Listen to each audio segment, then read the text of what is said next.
Hey there, my name is Jodi Scholes. I'm your instructor for the MBLEx review course. This is an excerpt from our class on the anatomy of the urinary system. Wanted to give you some anatomy, some physiology, to give you a little taste of what we cover in class. The full class is about an hour and a half, and we cover the urinary system and the reproductive system, which are two systems that you will need to know for your MBLEx. So enjoy this excerpt, and I'll be back with you after class. Here we have it for you today, the urinary system and the reproductive system. We are going to be focused on the anatomy and physiology of both of these systems. So the anatomy are the organs that make up the system, and then the physiology, A and P, anatomy and physiology, the function of that system. We'll throw in a few benefits of massage, a few pathologies, but here we go. And I wanted to give a shout out to SlideShare, who helped me with some of these slides. What is the urinary system? The urinary system is one of four systems of the body, four excretory. If you see this word, excretory systems of the body, that helps us to eliminate. The other three are the bowels, the lungs, and the skin. So we know the skin as the integumentary system, part of the integumentary, and that helps us to eliminate via sweat and other secretions of oils. Lungs, we exhale carbon dioxide. The bowels, we excrete, we poop. But the urinary system is focused specifically on these organs that we'll discuss right now. The kidneys, the ureters, the urinary bladder, or just the bladder, and then the urethra. So just four things to think about when it comes to the urinary system. The kidneys, the ureters, you see these long tubes, they're called ureters, the bladder, and then the urethra. Let's look at what each of these does. So the kidneys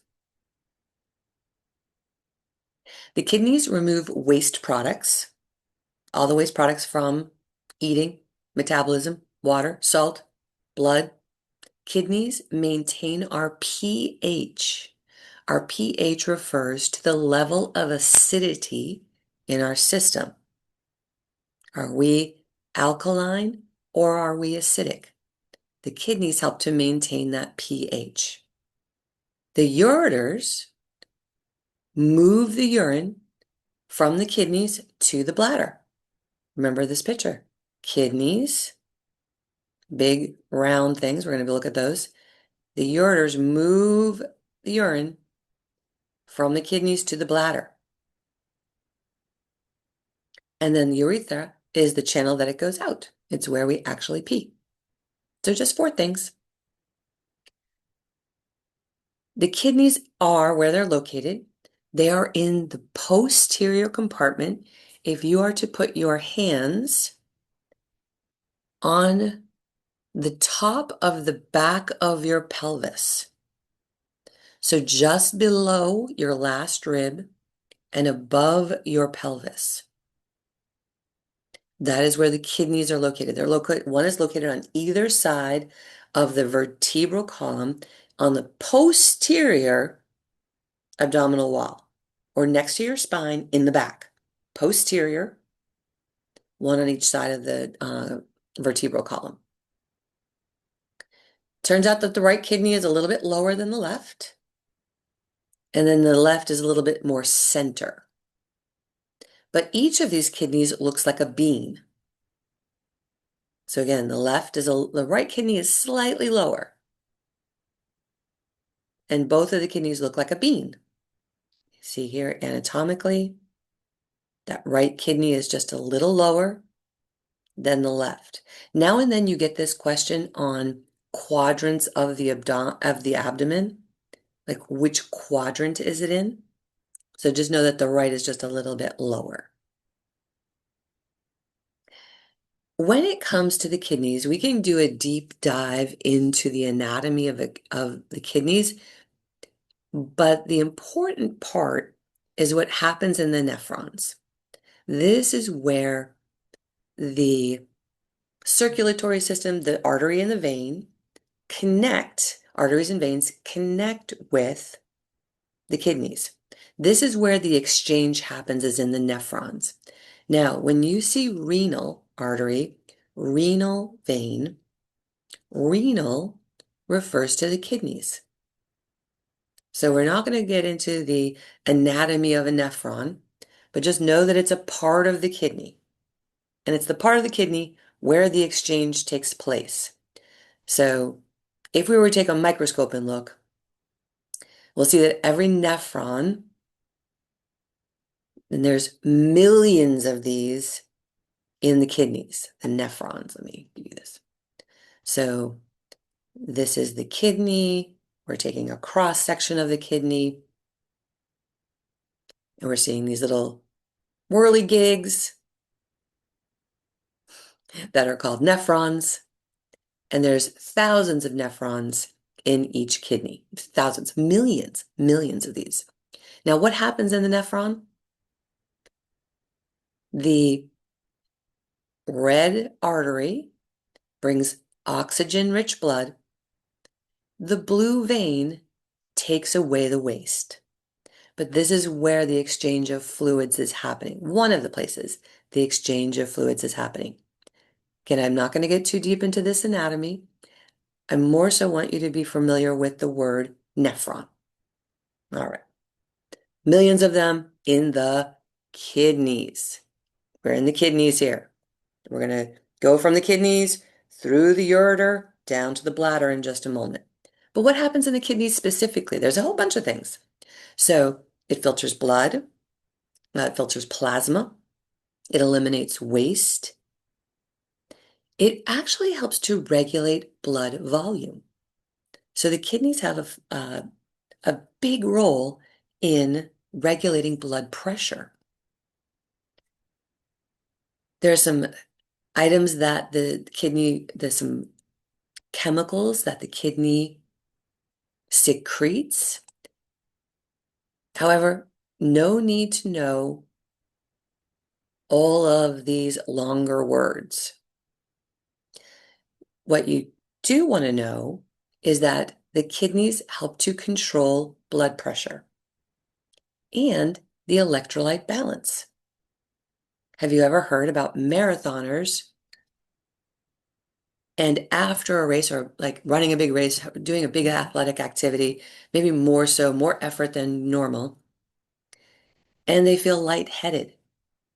That can be because of an electrolyte imbalance. And the kidneys help to regulate that.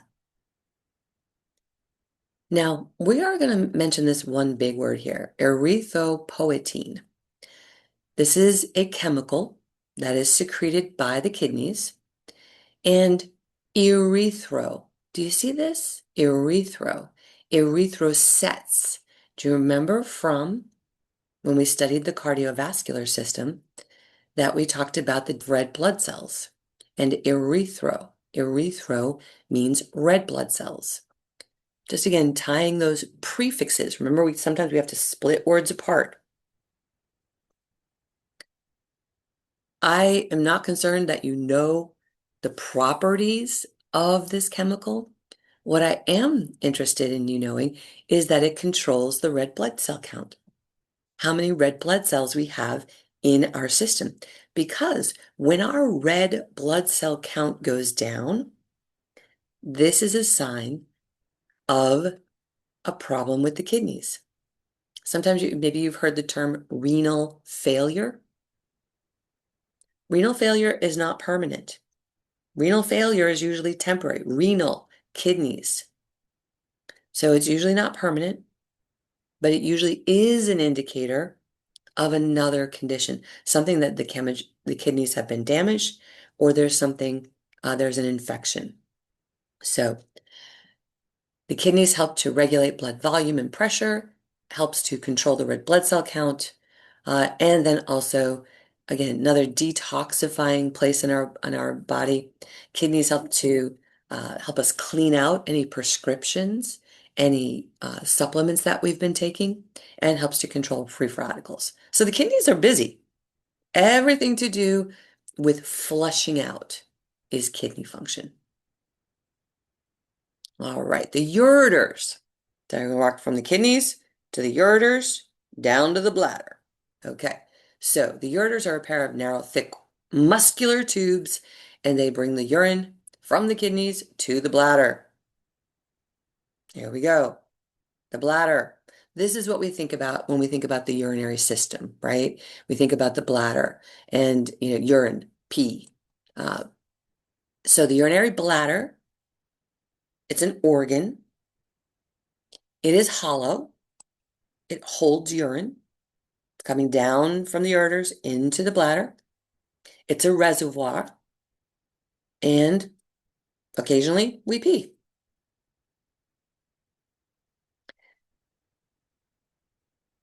So the bladder is basically below your belly button.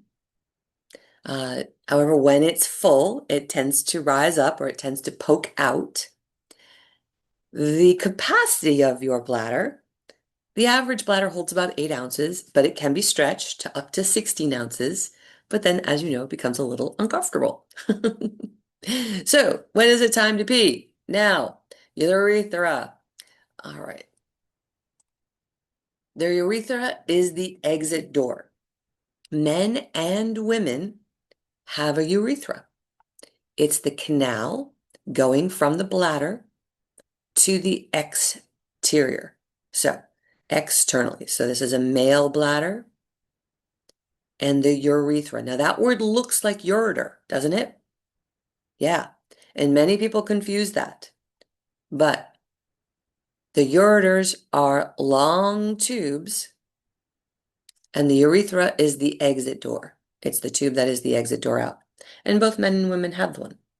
In women, it is directly in front of the vaginal opening. And for men, it's at the end of the penis.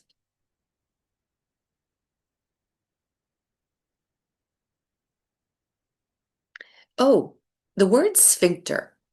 We think of that typically in the posterior as far as control. It's a muscle that controls the rectum. But there is a sphincter in the urethra as well, and it helps to control the flow of pee. This is for the females. And then the males. Yeah. Males, urethra is much longer. It's about 18 centimeters. You don't need to know those 3 sections. It won't come up on your MBLEx. However, the 4 major parts of the urinary system could. So,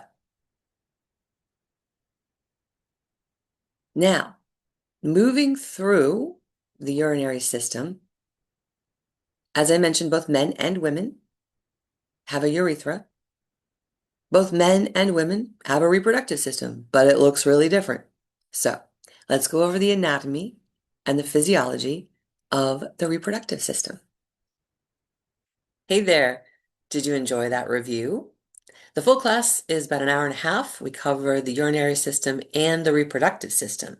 2 systems you will need to know in case they come up on the MBLEx. It is part of what we're told we need to be familiar with. People have been asking, hey, how does this work? How does the membership work? You become a member as a bronze, silver, or gold member, and you get access to all of the classes. If you can come to class live on Thursdays, we do a class live at noon, but a lot of our members watch the class in the evening. But you have access to almost 100 videos that are very similar to this, designed specifically for the MBLEx. You can go at your own pace. We've got a 12-week program where if you follow us through 12 weeks, we systematically review you through all the things you need to know. And we find your blind spots. We take practice exams, we review those, and make sure that you've got your bases covered for when you go to take your MBLEx. We work with you hand in hand. So the MBLEx review course is the start of our relationship. Get you over this goal of passing the Massage and Bodywork Licensing Exam, because then you become alumni, and we can support you with our alumni support membership in helping to find a job, to write a resume, to do a mock interview. So many different things that we can support you with after you finish passing this test. So, hope you enjoyed the excerpt. Hope you decide to explore membership. We've got a couple memberships with free trials, but I look forward to seeing you in class or learning more about your story as we interact via direct message in the Patreon community. Have a great afternoon. Have a great day. Have a great weekend.